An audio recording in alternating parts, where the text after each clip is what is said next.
You can lose a lot of weight and still struggle with belly fat.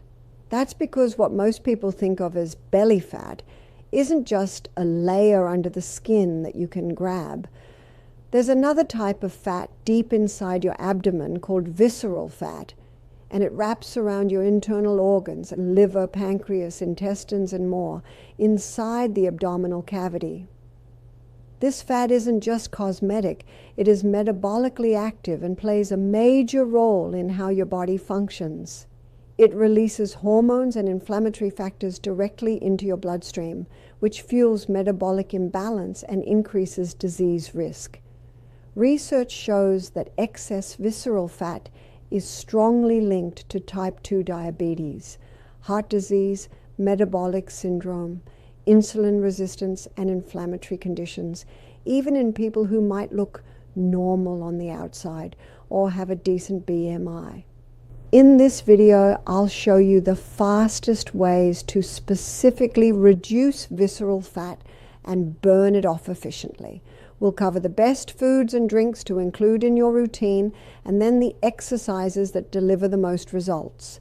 Let's talk about fat not just as something people want to lose for looks, but as something that can harm their internal health. Visceral fat, unlike subcutaneous fat under the skin, lives inside the abdominal region and is closely tied to how your metabolism works. When someone has too much, it increases the risk of chronic diseases because of its effects on hormones that control sugars and fats in your body. In large scans from health studies, visceral fat has been linked to higher insulin resistance, metabolic derangement, and a greater risk of cardiovascular problems, even in people who technically have a healthy weight, according to BMI. You need to understand that visceral fat behaves differently from subcutaneous fat. Subcutaneous fat represents energy storage that's tucked under the skin. It doesn't have the same level of metabolic interaction with your organs. Visceral fat, though, sits right next to organs and has direct access to blood vessels and the liver. That means it can influence insulin sensitivity and inflammation in ways other fat simply doesn't. Medical experts often point to visceral fat as a key driver of metabolic syndrome. That's why even people with normal weight can develop diabetes or heart disease if they have too much of this deep-seated fat accumulating in the abdomen. So, how do you tackle this deeply harmful type of fat specifically? It's not enough to just lose weight or focus on the number on the scale. You need a plan with the right nutrition, the right habits, and the right kind of exercise, all geared to reach visceral fat in particular. And yes, science has given us a clear look at what actually works. Let's start with what you eat every single day. What goes into your mouth matters hugely because diet doesn't just influence your weight. It affects how your body stores and uses fat deep inside you. One of the most powerful dietary tools against visceral fat is colorful, nutrient-rich plant foods, especially those high in carotenoids. These are natural pigments that give vegetables and certain fruits their bright colors: the orange of carrots, the red of tomatoes, the deep green of spinach, and the yellow of squash. Beyond making produce beautiful, carotenoids like beta-carotene, lutein, and lycopene act as antioxidants. That means they help your body manage oxidative stress, the kind of cellular damage caused by excess energy and inflammation, which is a contributor to visceral fat storage and metabolic dysfunction. One randomized, double-blind clinical trial carried out in Japan explored how eating carotenoid-rich vegetables affected visceral fat in obese men. Over a set period, participants in groups consuming high amounts of these vegetables showed significant reductions in visceral adipose tissue, the deep fat measured around organs, compared with groups that didn't modify their diet. The biggest improvements were seen in people eating high lycopene foods such as carrots and cabbage, though all groups that increased carotenoid intake experienced reduced visceral fat. Other observational research has found that higher intakes of dietary carotenoids, particularly lycopene and beta-carotene, are associated with lower waist circumference, lower measures of visceral fat, and a lower prevalence of metabolic syndrome in middle-aged and older adults. In some studies, people with the highest carotenoid intake had a significantly lower risk of visceral adiposity and associated metabolic conditions compared with those with the lowest intake. How do carotenoids help at the physiological level? While nutrition science is still unraveling all the mechanisms, evidence suggests that carotenoids have two primary effects: antioxidant support and metabolic regulation. Excess energy in the body creates free radicals, unstable molecules that damage cells and promote inflammation. Antioxidants like carotenoids help neutralize free radicals, reduce inflammation, and improve how genes related to fat storage and fat burning are expressed in the body. That translates into improved metabolism, better insulin sensitivity, and reduced signals to store fat around organs. Regular intake of carotenoid-rich foods is an excellent way to support your metabolic health from the inside out. So how do you get more carotenoids in your diet? It's simple. Increase your intake of colorful vegetables and fruits. Carrots, leafy greens like spinach and kale, bell peppers, squash, tomatoes, sweet potatoes, and other vibrant produce are all excellent sources. Try to fill at least half your plate with vegetables at most meals. The more colors you see, the more carotenoids you're likely getting. This isn't about a fad diet. It's about a long-term, sustainable food pattern that supports fat metabolism and overall health.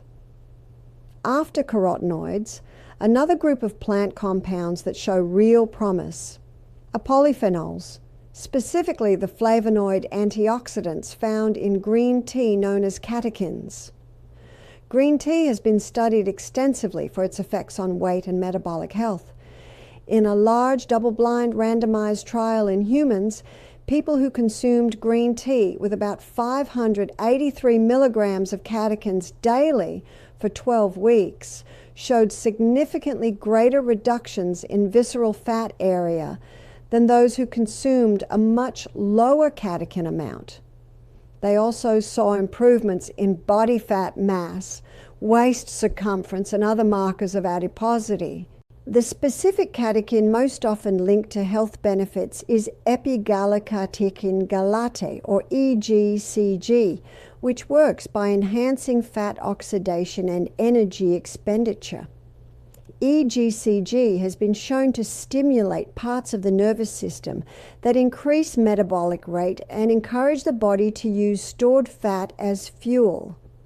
Green tea also contains caffeine, which synergizes with catechins to further boost fat burning. While green tea alone won't magically melt visceral fat, including 2 to 3 cups a day, especially minimally processed forms like sencha or matcha, can be an easy and effective add-on to a healthy diet. Green tea's benefits don't stop at fat reduction. Other research suggests it may improve insulin sensitivity and lower markers of cardiovascular risk. Dietitians sometimes recommend it as part of an overall strategy for managing metabolic syndrome, a cluster of conditions that often includes high visceral fat, high blood sugar, high blood pressure, and abnormal cholesterol levels. Another dietary pattern shown to assist with visceral fat reduction is a high-fiber, whole foods approach that includes legumes, whole grains, fruits, and vegetables. High fiber intake improves satiety, stabilizes blood sugar, and supports a healthier gut microbiome. All factors that contribute to improved metabolic health and reduced visceral adiposity. In nutrition guidance developed by registered dietitians, consistent intake of high-fiber meals is linked to better reductions in visceral fat measurements over time compared with lower fiber diets. Beyond carotenoids, catechins and fiber, a broader plant-forward diet rich in polyphenols, such as a Mediterranean or green Mediterranean diet, has been shown to double the loss of visceral fat compared with standard healthy eating patterns in long-term intervention studies. In one trial, participants following a green Mediterranean diet for 18 months showed a roughly 14% reduction in visceral fat, which was about twice the amount of visceral fat loss seen in those following a typical Mediterranean diet. Food matters, but diet alone isn't enough if you want the fastest, most impactful visceral fat reduction. That's where exercise comes in, not just to burn calories, but to directly influence the metabolic pathways that mobilize fat from deep within your body. A large body of research shows that exercise reduces visceral adipose tissue even when changes in total body weight are modest or absent. In a systematic review and meta-analysis of randomized controlled trials, adults who engaged in prolonged exercise saw a significant decrease in visceral fat area, about a 7% drop on average, compared to people who did not exercise. These improvements correlated with exercise intensity and frequency, suggesting that exercise stimulates visceral fat loss even when the scale barely changes. Another meta-analysis specifically looking at high-intensity interval training, HIIT, found that HIIT consistently reduces total body fat, abdominal fat, and visceral fat mass in adults. Across dozens of studies involving hundreds of participants, HIIT led to statistically significant fat reduction. And in many cases, running-based HIIT was slightly more effective than cycling-based HIIT. There's also evidence that combining HIIT with conventional training offers extra benefits. One 8-week controlled trial found that a mixed program significantly reduced visceral adiposity and improved fitness metrics more than conventional exercise alone. What these studies show together is that exercise intensity and consistency matter for visceral fat reduction. A systematic review that pooled data from over 80 randomized controlled trials concluded that vigorous aerobic exercise and HIIT tend to deliver stronger reductions in visceral fat compared with lower intensity approaches. But the difference between HIIT and moderate aerobic exercise is often small when you control for total energy expenditure and consistency, meaning the best plan is the one you can realistically do regularly. One particularly striking pattern from research is that changes in visceral fat often occur without major changes in body weight. In many exercise interventions, participants lost significant visceral adipose tissue and had improved insulin sensitivity even when their total body weight stayed about the same. This is a powerful reason to stop judging progress solely by the scale. Body composition changes can be much more meaningful than minor weight swings. You might wonder how intense your workouts need to be. Studies suggest that exercise that elevates your heart rate into a moderate to vigorous zone, roughly 70 to 80% of your maximum heart rate, for sustained periods 2 to 4 times per week, is effective for visceral fat loss. Even at this level, you can still talk in full sentences, though you may sound slightly out of breath. This is the kind of intensity where you are pushing your cardiovascular system enough to stimulate metabolic shifts and burn deep stored energy.